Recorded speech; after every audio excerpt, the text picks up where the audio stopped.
Hello, everyone, and welcome. Thank you so much for joining us today for what promises to be a vital and important conversation for our community.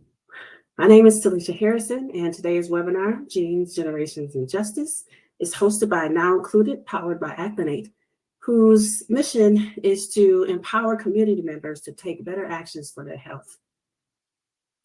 And we are here today to have an open, honest, community-centered conversation at the intersection of breast cancer, genetics, and the Black community.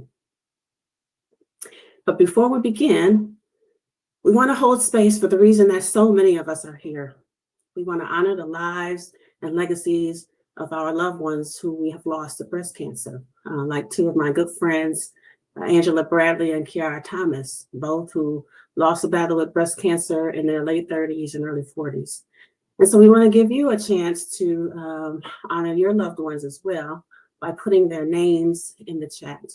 And while you are doing that, we'll have a brief moment of silence to honor their legacies and your memories.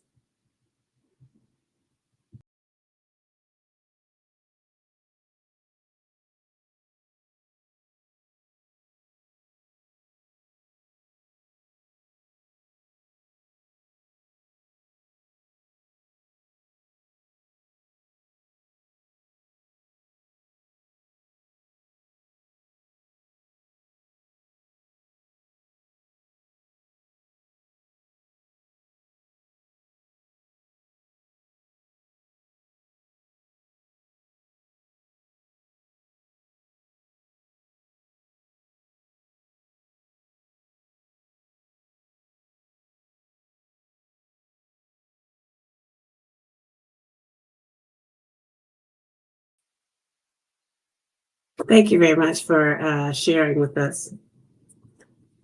And at this point, we'd like to have our panelists introduce themselves for this wonderful discussion we're about to have. And we'd like to start with Ericka Hart.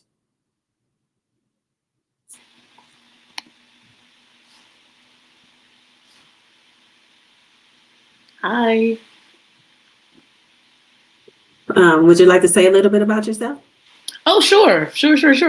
My name is Ericka Hart. My pronouns are she and they. I am a Black, queer, non-binary femme. I'm a sex educator. I've been a sex educator for the past 15 years or so now. And I'm also a breast cancer survivor. And I am in my 11th year of remission. Thank you. Of course. And Dr. Jasmine Miller-Kleinhenz. Hello, my name is Jasmine Miller-Kleinhenz. I'm an assistant professor at the University of Mississippi Medical Center.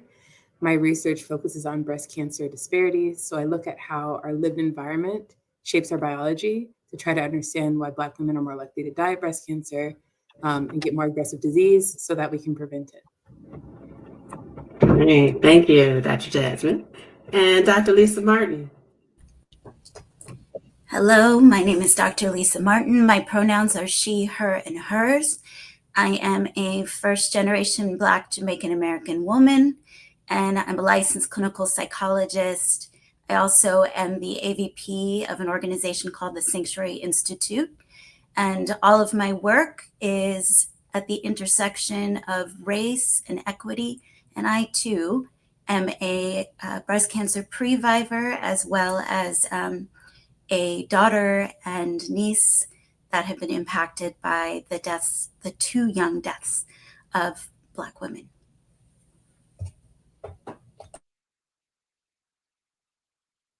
Thank you. All right, so having a little bit of a shift here, and we're gonna go ahead and start in on the conversation. Ericka,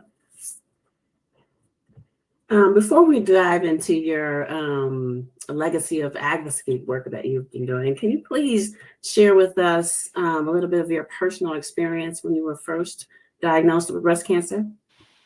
Sure. I was diagnosed with bilateral breast cancer in May of 2014.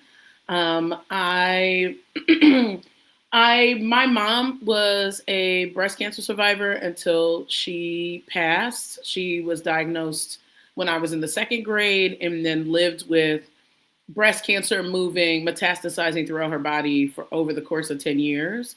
So from a very young age, I was taught to do self-exams. So I did a self-exam in the shower. And then I also was in a lesbian relationship where my ex-wife at the time also discovered my lump. And that's something that's very common in lesbian relationships. So in queer relationships. So when I found it, I was like, I don't want to deal with this. I was in between jobs. I was working part-time. I did not have health insurance. So I reached out to the Affordable Care Act when it had just been instituted. I, of course, was late for registration, but a guardian angel on the other line made sure that I was able to get health insurance and I was able to do my treatment and my double mastectomy and reconstruction pretty much all under insurance. So that I am grateful for. And it has been a ride. And what people say is that cancer is the gift, unfortunately, that keeps on giving. So anytime I go for a scan, anytime there's a pain or discomfort anywhere, I'm fearful that it has returned, right? But I stay, making sure that I'm doing the things that I need to do to take care of my body. And a big part of that is trying my hardest to reduce stress and really, making sure that my mental and my physical are in a place that feel really good and, just doing my best. So that's my story with breast cancer. Thank you so much for sharing that. Mm-hmm. And now we'll move on to Dr. Martin. Your personal and family journey with breast cancer is deeply connected to your professional work. Could you share how your experiences have shaped your understanding of medical racism and your focus on trauma-informed care? Of course, thank you. So, my mother died of breast cancer when she was 40, and I was 11, the oldest of three. So, at that time, trying to understand the grief process, and then later coming to understand that medical racism was indeed a part of why she succumbed so quickly to the disease. I think those things together, right? Being thrusted into a role where I had to care for my siblings, trying to process my grief, and understanding how powerful an impact racism had on this situation, it led me exactly to my work right now, right? A clinical psychologist that focuses on that intersection of racism and trauma on our mental health, our familial health, our futures.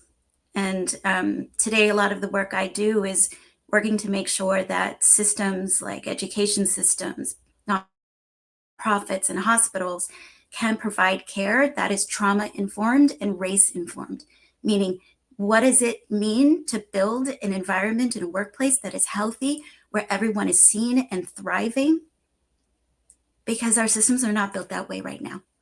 And I think every fiber of my being is working to make sure that what happened to me and my family doesn't happen to anyone else.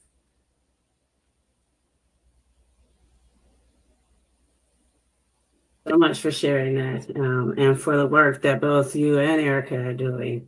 And unfortunately, we are down a panelist, so we're going to be flexible and creative and call on our other panelists to answer some of these questions. So Dr. Jasmine, can you please explain to us what genes are and what is genetics, so that we are fully grounded and really understand what we're talking about as we move through this conversation? I'm happy to. Just full disclaimer, I'm not a geneticist, but I will give my best shot. So all of us are made up of genes, and our genes are within our DNA. So I know most of you are probably familiar with that term DNA. And we can think of it as that we receive genes from both sets of our parents. They're like recipes. And these genes tell us, are the recipes that tell our bodies what they're going to be made up of. And so you get them from both parents, and they could be, just like you receive a mac and cheese recipe, one might tell you to add cheddar. One might tell you to add pepper jack. And if it all goes well, it will produce a beautiful dish. Unfortunately, sometimes we have changes to our genes, or we'll keep going with the analogy of recipe, so that it doesn't turn out the way it's supposed to. And so a lot of times in things such as cancer, you have mutations happening to our genes so that the product of our genes are not actually functioning the way that they're supposed to. And it leads to over cell growth and cancer development. So that's a brief introduction. I don't know if you need more information than that. If you have more questions. I think that about covers it. Thank you very much for laying that foundation. And so we're going to dig a little deeper into the conversation. We're going to move back to Ericka and talk about your advocacy work, which was born out of a profound moment when your own surgeon was only able to find one single person photo of a person that looked like you, meaning a person of color that had mastectomy scars. Can you take us back to that moment and explain how that experience defines what you call medical racism? Yeah, so during my reconstructive surgery, ahead of that, typically a plastic surgeon will have pictures of the work that they've done. And my particular plastic surgeon was showing me all of the double mastectomy, reconstructive surgery with saline implants and with silicone implants, but was unable to show me more than one picture, and actually had to spend a great deal of time finding said picture of a Black person. And even when I went on to Google, right, and I Googled double mastectomy, pictures like Angelina Jolie would show up, and just a lot of white illustrations of white people. And from there, because I was so young when my mom passed, I wasn't aware of how much she likely had to navigate as a Black woman diagnosed with breast cancer. So seeing that even in 2014, there were not much representation, right, in a plastic surgeon's office who specializes in double mastectomies, it was very, very jarring. And then from there, I started to see that even in breast cancer advocacy, we are left out. And that's done intentionally.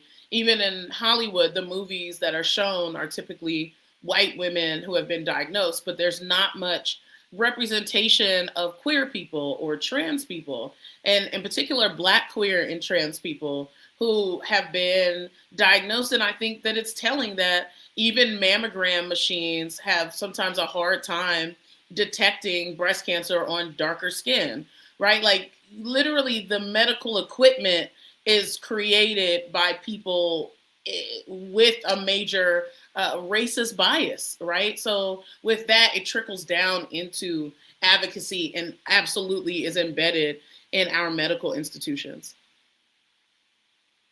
Thank you for sharing that. Mm-hmm. Yeah. One of the things that we hear a lot from the NOWINCLUDED community is that very thing, right? That no matter what the disease or therapeutic area, the images of Black skin or Black people with these diseases is missing, right? Which is one of the reasons why we've created the NOWINCLUDED platform, where people of color can come and find those images and talk to people that have those same experiences with them as they do, to again make those better actions for their health. So Dr. Martin, hearing Ericka's story, how does that kind of systemic erasure create trauma for patients? And how does that stress from navigating a system that doesn't see you impact a patient's mental and physical health? Yeah, I love the description you just gave, and it made me think back to when I was getting my own reconstruction and they didn't have the right color ink for my nipple reconstruction, right? And just thinking about that moment, you're facing such a tough journey, such a tough choice. Your body is changed forever, and even in this small moment, the system can't show up to care for you, can't show up to reflect you. you know, it's not just about when we are faced with breast cancer, right? It's everything. For all the women who are on this call right now, how many of you make sure that you look put together before you go to the doctor's office? How crazy is that? We dress ourselves up and look put together because we think that might keep us from experiencing the racism that we expect every time we deal with the medical industry. And so we show up expecting racism. So we stay muted. We stay scared. We don't want to ask too many questions because we don't want people thinking we're difficult. We don't demand services because we don't want to be seen as difficult. It's so like you're split in two because you're scared, you need what you need, and yet you're aware that they're seeing you through this lens as drug seeking, as someone who can tolerate way more pain than other races, and most importantly, as someone that doesn't deserve care.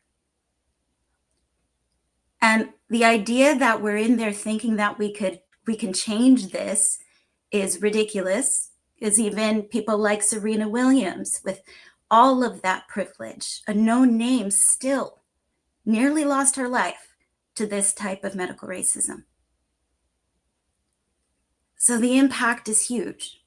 And I think that's why so many of us avoid engaging until it's too late.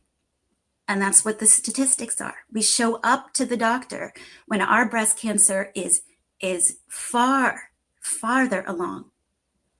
I mean, I thank God every day, in a strange way, that my mom passed when she did, because it meant that I had to get scans twice a year, starting at 30. And they caught mine at 32. I can't, and because so many Black women are getting it younger and more aggressive forms, it's really scary. But I think we'll talk a little bit more about how we face this, both the internalized sense of it, but also when we're interacting with that system, how we can advocate for ourselves.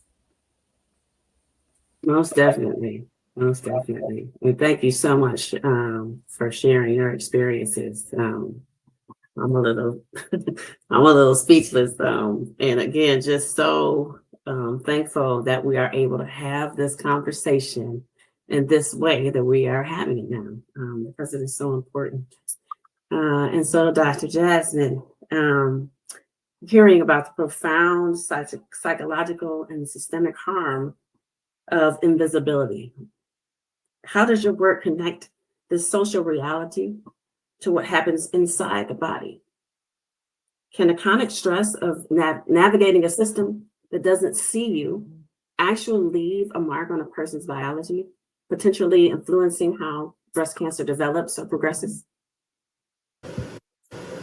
Yes, thank you. These are great questions. And I think, I'm not sure, just looking at the comments and hearing the other panelists, I think most of us, it doesn't seem out of the realm of possibility that this is what's happening. We know it's true, that we face racism when we go into the doctor. We have to try to look our best. Like, even that doesn't really matter. In fact, a lot of our research, no matter what Black women do, being Black is the biggest risk factor for our delayed diagnosis, our increased risk of mortality for breast cancer.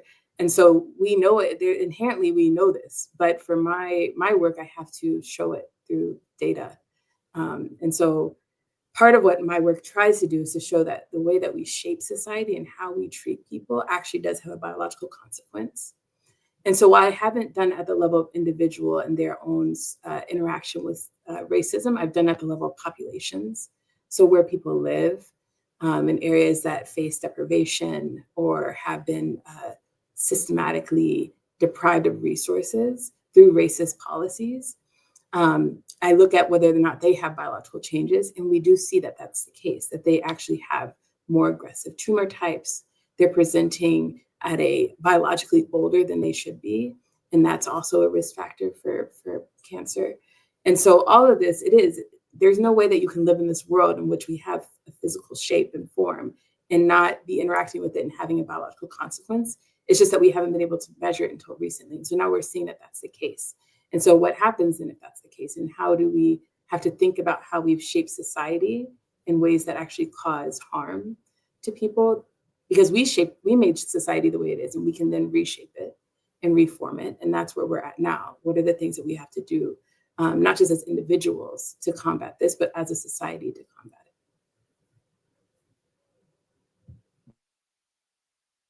Thank you for that. And Jasmine, I think I want to have you go a little deeper into the concepts you just discussed, because as you mentioned, your research provides, concrete examples of how racism and, our systems as they are today really have negative consequences when it comes to Black people. And so can you just explain how a discriminatory policy like historical redlining can get under the skin and change how breast tumors behave on a molecular level through epigenetics? And also, if you could please explain what epigenetics means, I think people would be, that would be helpful. Okay, happy to do it. So we were talking a little bit earlier about genetics, and we were talking about you receive these genes from your parents, and it kind of plays out what's going to happen. And in some cases, those changes that happen are happening directly to the DNA. And those changes can happen through different exposures to chemicals and stress and all kinds of things. But then there's something else that's actually doesn't change the DNA sequence itself, but it's what's called epigenetics. It's changing something on top of the DNA. And so the sequence isn't changing, but whether or not that gene is being expressed changes. And so it's really a way that your body's able to respond in real time very quickly, because DNA mutations, the ones that happen through chemicals and stress that change the sequence itself, that takes a while. But epigenetics can happen very rapidly. It can happen in real time. And so our body is always trying to respond to its environment. And so I look at epigenetics as a bridge between what's happening in our social and lived environment and what's happening at the level of our biology, because epigenetics leaves little marks on our DNA that we can measure. And so you mentioned a racist policy called redlining. There's two forms. There's historical redlining that happened starting in the 1930s, and it was outlawed in the 1960s. But we know that in many cases when things are outlawed, they just take on new shapes and forms. And so there's still contemporary redlining. But redlining is a process in which, or a policy or practice in which over 200 communities throughout the US, or cities throughout the US, they looked at the maps and they said, okay, we're going to invest or disinvest in an area based on whether or not we deem it to be hazardous. And one of the biggest ways they determined whether an area was hazardous or not was based on race. You can actually look up all these historical maps. They're available online, and they did not hide the fact that they would determine whether an area was hazardous or not for investment based on race. They would say for the Atlanta area, where there's the Atlanta University Center that has Spelman and Morehouse, it's very historical, there's churches, there's all kinds of things. They actually said that they're like, this is actually a great area, but there's a lot of Black people, therefore we will not invest there. And so what happens when you disinvest in an area, it's not just about whether there's buildings or not, but there's limited access to food or nutritious food. There's limited green space. There tends to be more violence. There tends to be lack of transportation. You name it. All these things. There's more hazardous chemical exposure potentially. Even the temperature of an area can change depending on whether or not it's been historically redlined. And so my work has looked at, if someone lives in a redlined area, do we see changes to their epigenetics or their epigenome? And so we saw that women that live in these redline areas do have changes. They have differences in their epigenome that allow for more aggressive tumors.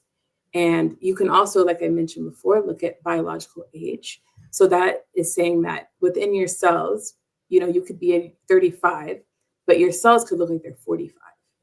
And so as one of the panelists mentioned, when we're talking about screening, if someone's 35, but biologically they're 45, they should have been starting screening much earlier than it would seem. So these are some of the results that we've been seeing. And like I said, that's for historical redlining, but actually that stays true when we look at contemporary redlining. That stays true when we look at persistent mortgage discrimination, so areas where people have had disinvestment historically and contemporarily. So yeah, this is a pretty new field, but we're seeing that there is consistencies between living in these areas that have these racist policies and these biological differences that are adverse or hazardous for us. Thank you for explaining that. So it's not our fault in that sense. It's not just there's something was wrong, with Black people. As you know, I'm sure we've all had that experience in the medical field or environment where, it seems like we are being blamed for the ailments that we have. And so thank you for providing that very important explanation that tells us the real story. Okay, and so Ericka, as a person living with breast cancer and an advocate, what would it have meant to you to have this kind of information during your diagnosis and treatment? And how can people use this information moving forward to advocate for themselves? I mean, as a sex educator, I was talking about the impacts of redlining on people's bodies and health, and the fact that our government, literally is causing so much harm to the environment by ignoring climate justice advocates and activists and continuing to drill literally all over to, really remove natural resources from the earth, which directly impacts all of us. So I had this information, but what I think is interesting is that even if you have the information, when you've been diagnosed with breast cancer or any chronic illness, all of that information kind of goes out the window and you start to question and blame yourself.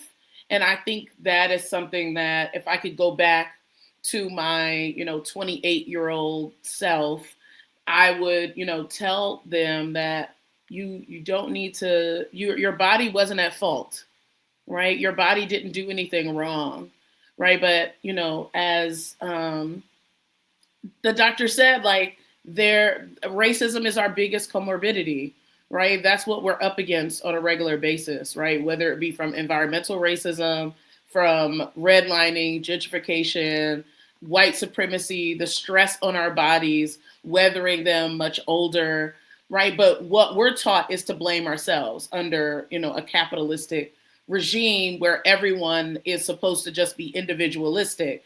We're only supposed to focus on ourselves so that we never think about the systems that are deeply impacting our health. And then we have the whole medical institution system that is literally built on non-consensual indigenous African enslaved people, right? That is what our medical institutions are built on. It's built on that really, really harmful history. And it took away so much indigenous practice that folks are now terrified to go to the hospital, and rightfully so. So many of us that look like us are not walking in and then also walking out. So, I having this information is incredibly helpful. I think it just takes a minute to come back to not blame yourself. I think that's a practice and a muscle that I had to develop. And I had to stop focusing on, oh my God, I ate too much sugar, or, oh my God, I ate too much fried chicken, or I ate greasy food, and that's what caused this. And a lot of my doctors were like, Ericka, there's so many factors that contribute to breast cancer. You're not at fault. And I think that's also the ableist nature of it as well, where we blame our bodies for having a chronic illness when most people are going to become chronically ill or disabled at some point in their life. Thank you. I love this conversation. I want to dive into so many different things, but we only have a little bit of time. So we're going to, and I think we did a wonderful job in terms of describing the environment as it is now, right?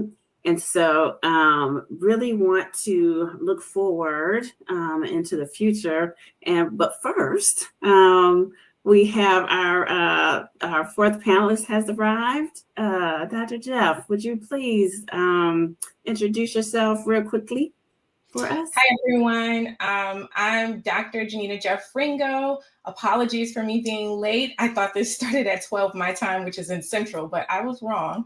But I'm so happy that a friend of mine was able to notify me. So sorry about being late. I am a population geneticist. I basically work on genetic testing. So I develop genetic tests, and I also am a science journalist. I have a podcast called In Those Genes, which is a podcast that uses genetics to decode the lost histories and futures of African descendants. And so we cover a breadth of topics, including genetic testing, which is extremely important in our conversation here today. And I'm just happy to be here. So apologies for being late, but happy to be here and join the discussion. I'm sure I've missed so many beautiful gems being dropped, like what Ericka just said.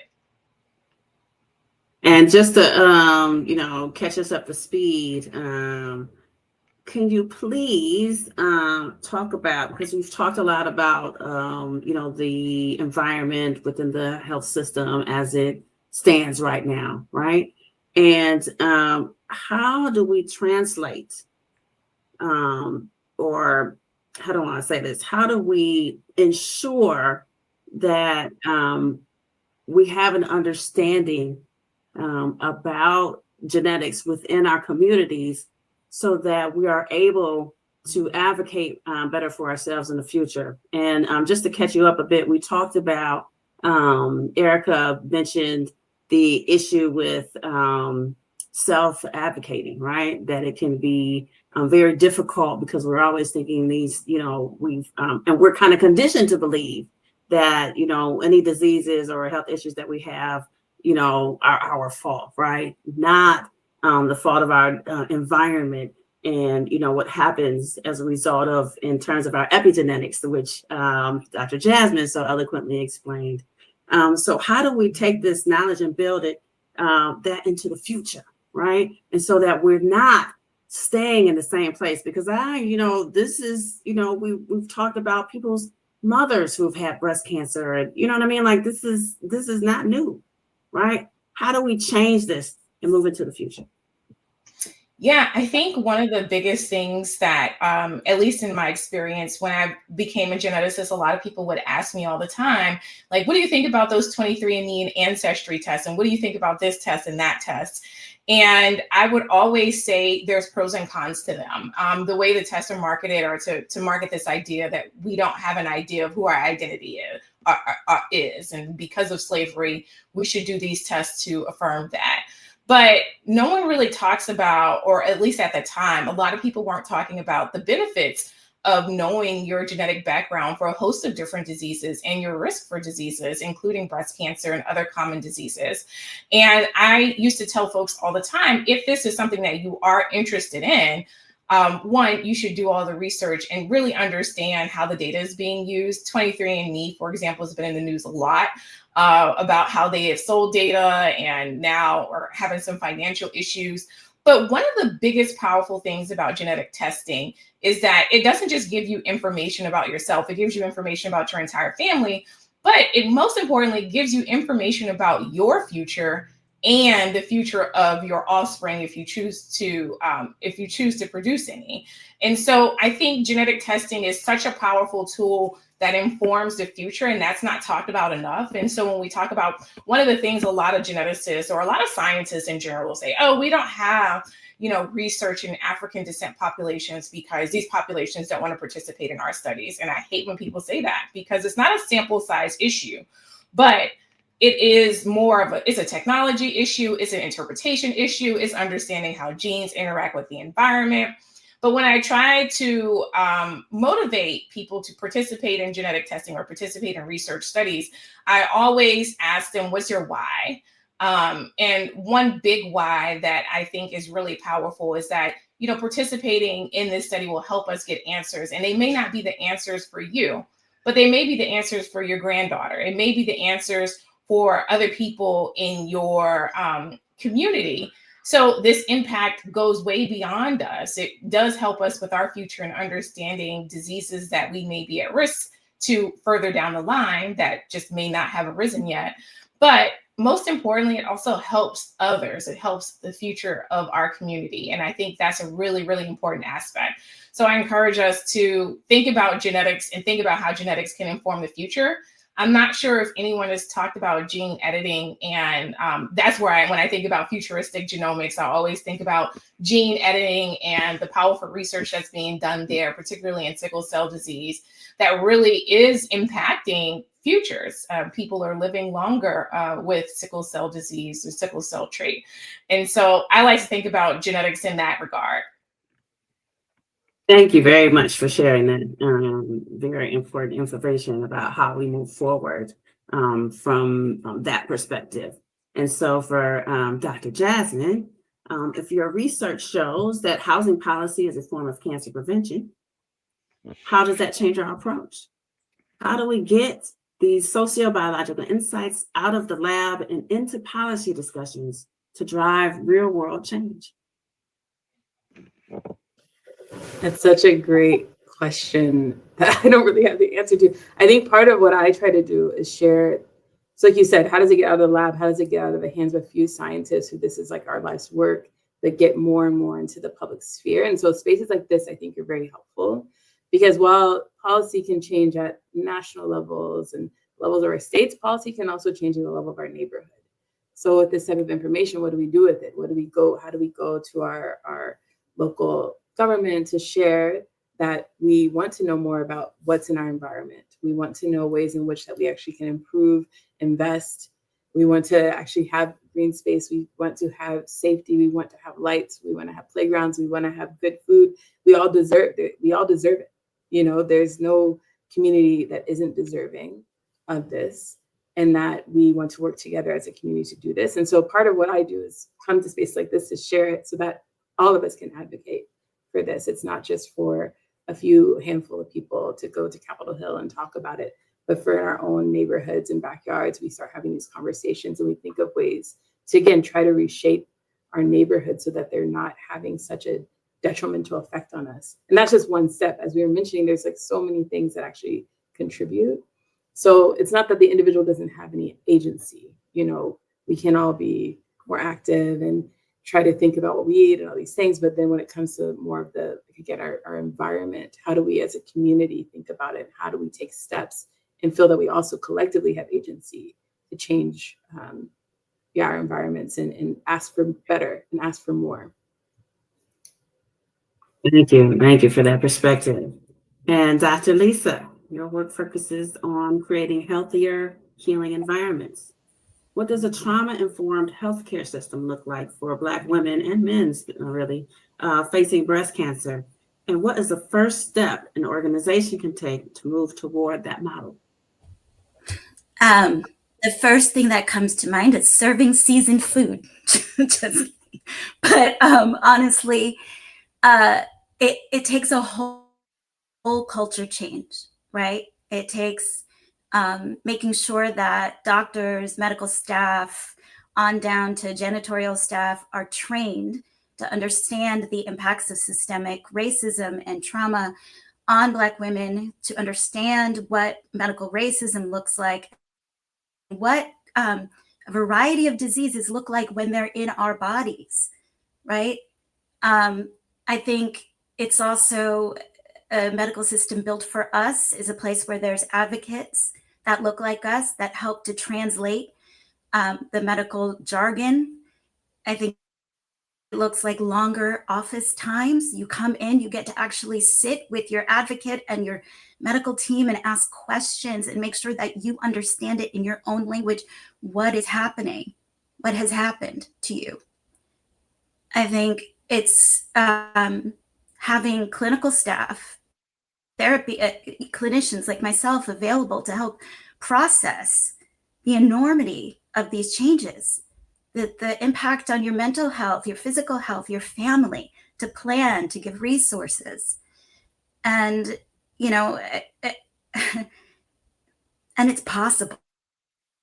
All of this. That's what's so hard about it. is none of these things I'm talking about cost tons of money. It's so simple to just infuse a little bit more knowledge, a little bit more person-centered approach into our systems. But I think the question is why? Why haven't we done it? What's keeping people back? Yeah, and I think we talked a little bit about that, or a lot about that in the beginning, right? I mean, these are difficult things, right?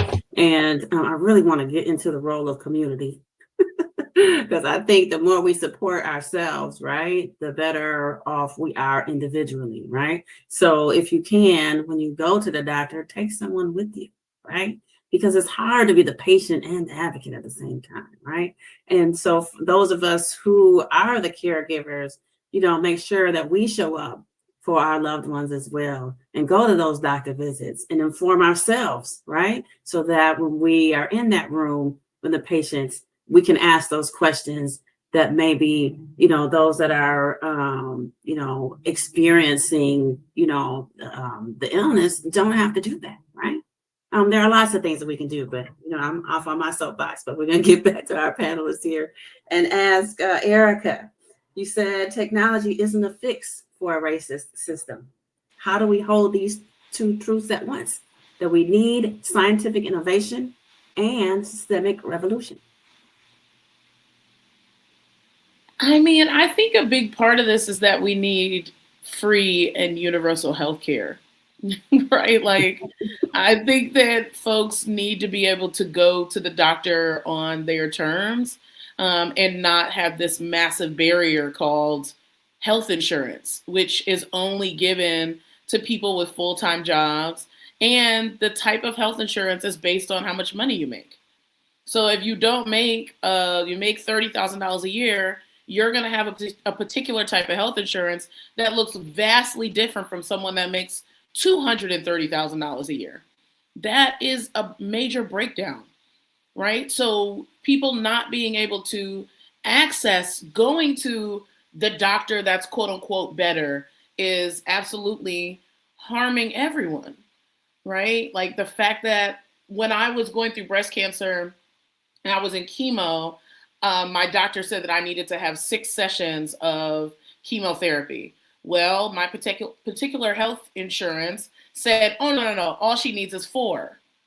These are not doctors that are running health insurance companies, but they're dictating how much care you actually need, right? And that is terrifying. So speaking back to the stress that is added to folks when they've been diagnosed with a chronic illness or a disability, it's not the chronic illness or a disability, it's the ableist world that we live in.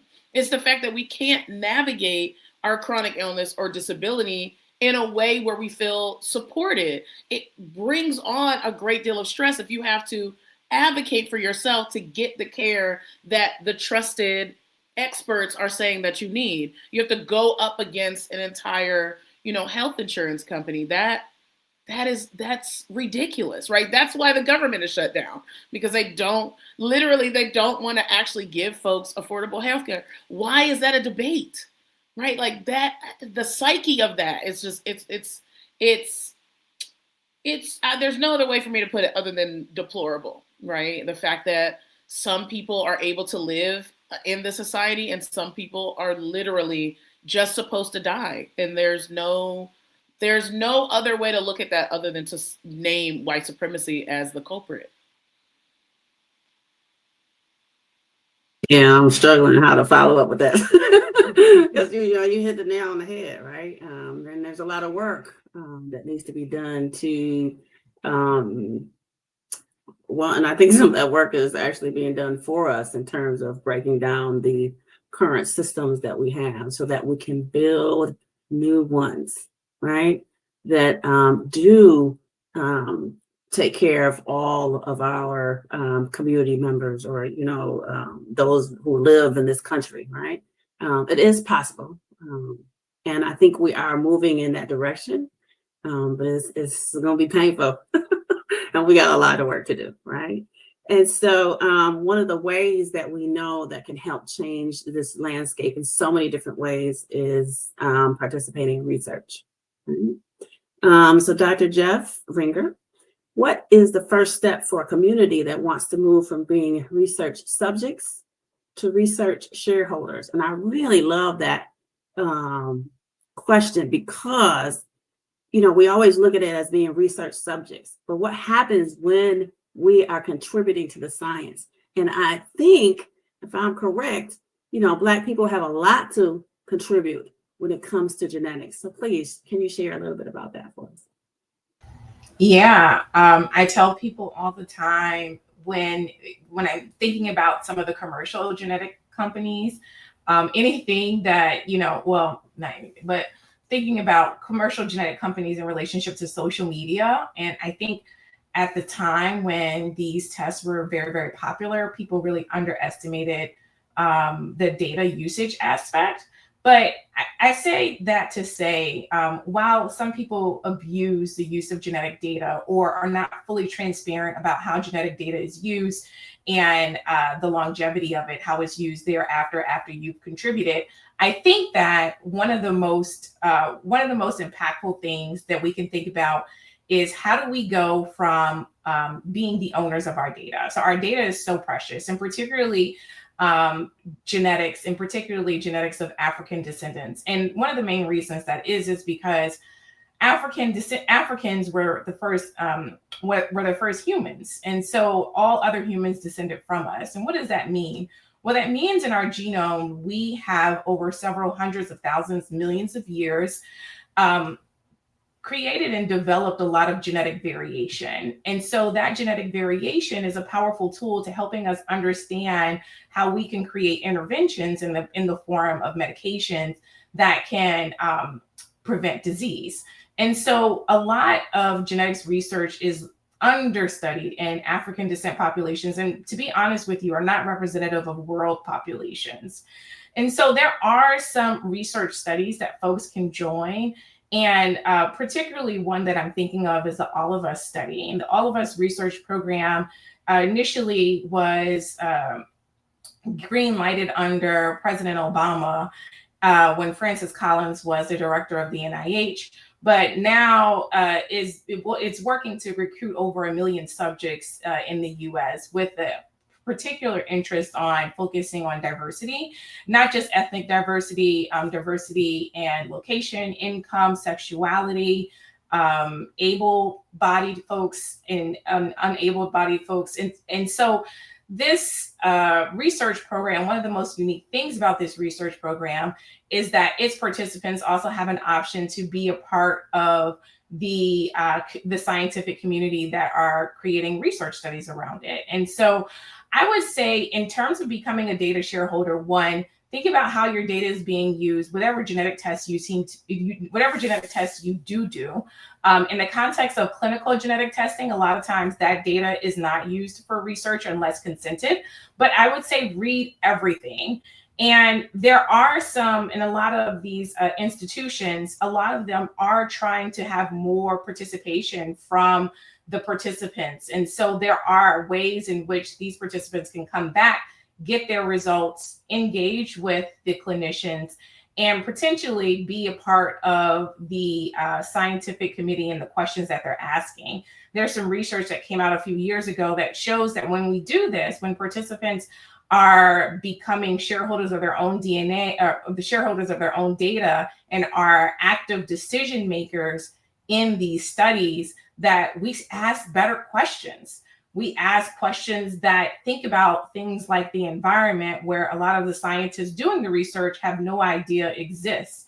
And a lot of this can lead to novel scientific findings that we haven't seen before. That's one thing. There also are companies out there that will allow you to do a genetic test, and this is beyond the scope of breast cancer genetics, but just broadly, and be able to make money from giving your DNA sample to institutions. And I can share some of those links with you guys later. But there are so many different ways in which we can become shareholders, and we should all become shareholders and owners of our data, and be very careful how we use it and share it. Thank you so much. This has been a wonderful conversation. We could go on and on, but unfortunately, we are nearing the end of our time and wanted to hear from participants and to see if there were any questions that you have. You can add to the chat that we can pose to our panel members. And we're going to give you a few minutes to post your questions. And while we're doing that, want to ask a question to Ericka.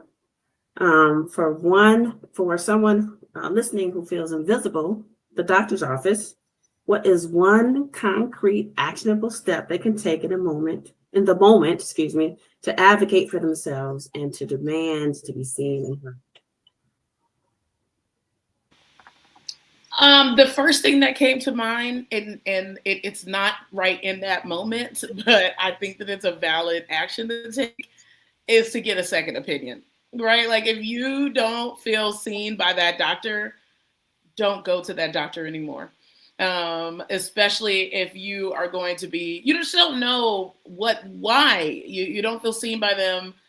There's so many reasons why that could be the case, and doctors are not going through enough and anti-racism trainings to uproot their, biases. So if it is making you uncomfortable, I would say leave and get a second opinion. It's not worth it trying to advocate and stress yourself out and second guess what's coming out of your mouth or be worried if they actually have your best interests at heart.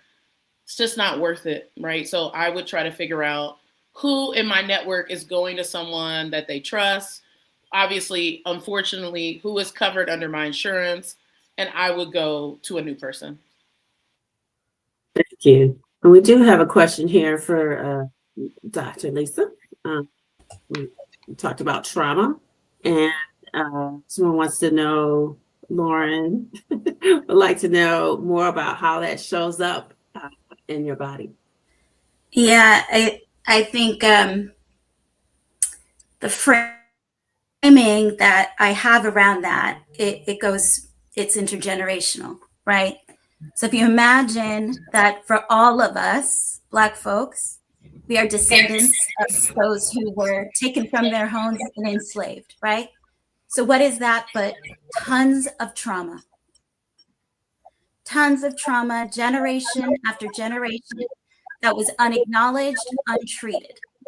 And what we know is that when the body's exposed to trauma, it changes the gene expression, right? So here we have trauma untreated being passed down from parent to child through our parenting practices, through the racism we're navigating every day, living in our bodies.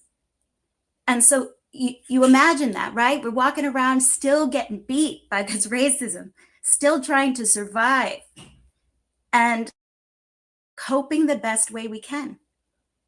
And what kind of coping strategies do you have if you're under a foot? You have strategies that are quick and dirty for getting that dopamine hit, right? It's things that aren't good for you in the long term. But that's what we had access to, especially when no one wanted to talk about our trauma. So we keep going, we keep passing it, and all of that, right? That using substances, that not taking care of our bodies, that stress from the kind of work that's available to us that sits in our bodies, and our coping skills aren't great. And so that process, if not disrupted, leads to disease, leads to early death, leads to the aches and pains that we have in our body that are actually physical manifestations of the stress and trauma that we deal with every day. But again, unacknowledged by us and by society.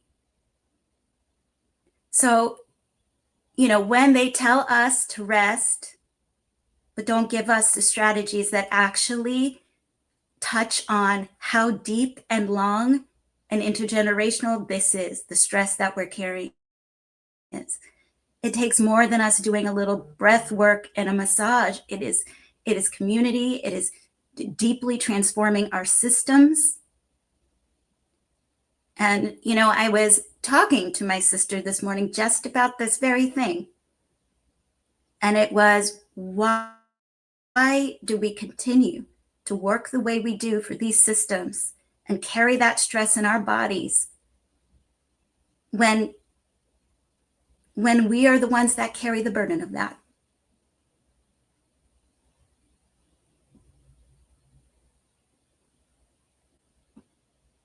Here, Ericka, can you share more about your work around pleasure and breast cancer? Yeah, sure. So I, as a sex educator, a lot of people say your calling calls you.